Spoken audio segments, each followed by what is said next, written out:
Good morning, Sunshiners. Good morning. It's Tom Grody. It is 7:07. It's time for 7 minutes of sunshine.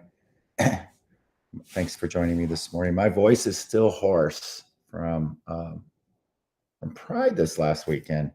Still hoarse. It was a very intense weekend, um, and I am still recovering, and I am exhausted. But it was a very intense weekend. It was a lovely weekend. There we are with our very good friends, the Creases, on our front steps. We marched with Donatos, and we've got our little Donatos t-shirts on. They say "Love thy neighbor," so it's really cool. Yeah. So I hope I didn't permanently damage my vocal cords. There was we were up at the front of the parade just saying hi to folks, and there was a there was one of those religious fanatical people standing there with a big megaphone, just shaming people, just on and on and on. It was really hard to listen to, and I didn't have my megaphone, so I started yelling, "Love wins, love wins." So I started yelling quite a bit to try to get them drowned out. But just a reminder of the for me in that moment, just a reminder of how we hear these messages from the outside, and this shame that because that's what it was, shame. You're bad, you're bad, you're bad, you're bad. So it was really hard. It was hard to listen to, and I was watching these beautiful people, especially a lot of our trans folks were up front, listening to this, and of course, we've all heard this all our lives, right? We've all heard these messages, and we hear them with this legislation that's being uh, brought forward in Ohio and other places. So, uh, uh, not to take that in is important, and sometimes letting it go by, and sometimes making sure that we don't believe that shit. It's really tough. So, that's how I lost my voice. But we got to be with our friends to march in the parade. My sister marched.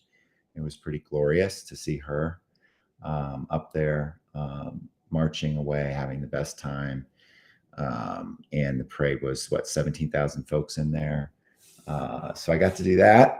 And then I did some volunteering. So I volunteered the night before. I volunteered all day after the parade up until around 11:30 that night. And Stonewall was incredibly short-staffed.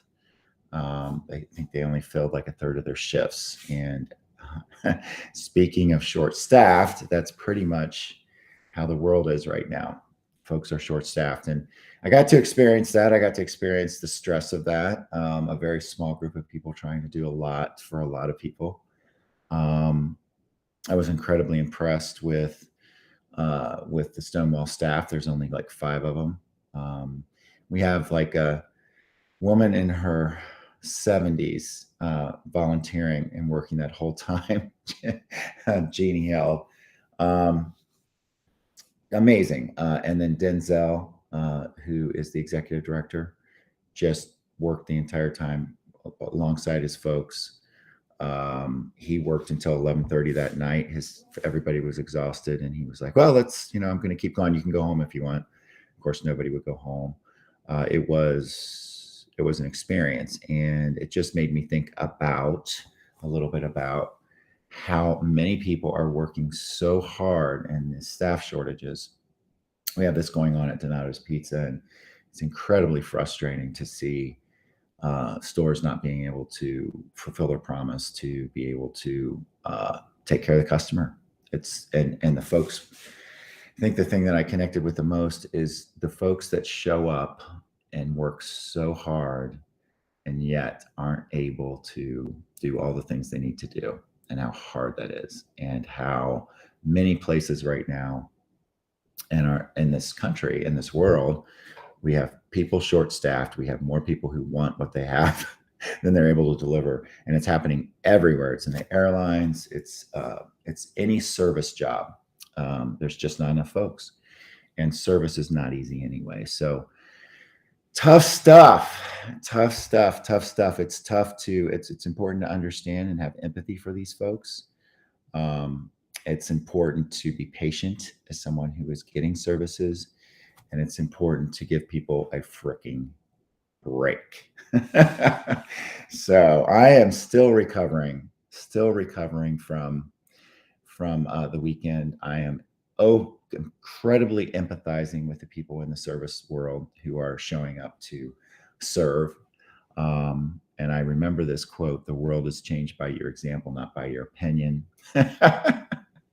It's really easy to sit back and be mad and criticize those who are out there working their asses off.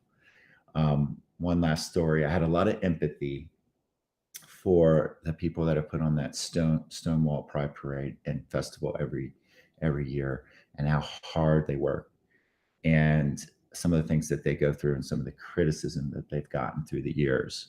Folks who point fingers, folks who didn't like this, who didn't like that, and I just think, fuck all of you.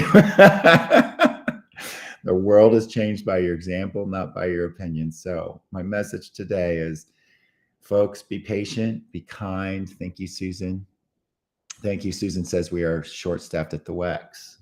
Susan Hyde. Susan Gertie says, please be kind to service workers. So I guess that's my message today. Be kind, be kind, be kind. Show up. The world is changed by your example, not by your opinion. So zip it and try to help where you can. Try to put some helping hands out there. And obviously some of us that are in high stress, some of you that are in high stress, understaffed areas, I love you. Keep showing up, keep doing it. It'll get better. And remember that you're doing good stuff, right? That's it for today. That's my sunshine. I'm still in recovery mode, folks. I love each and every one of you. Remember, even when it's really damn cloudy out, the sun is always shining, and you are the sunshine. I'll see you tomorrow. Take care. Bye.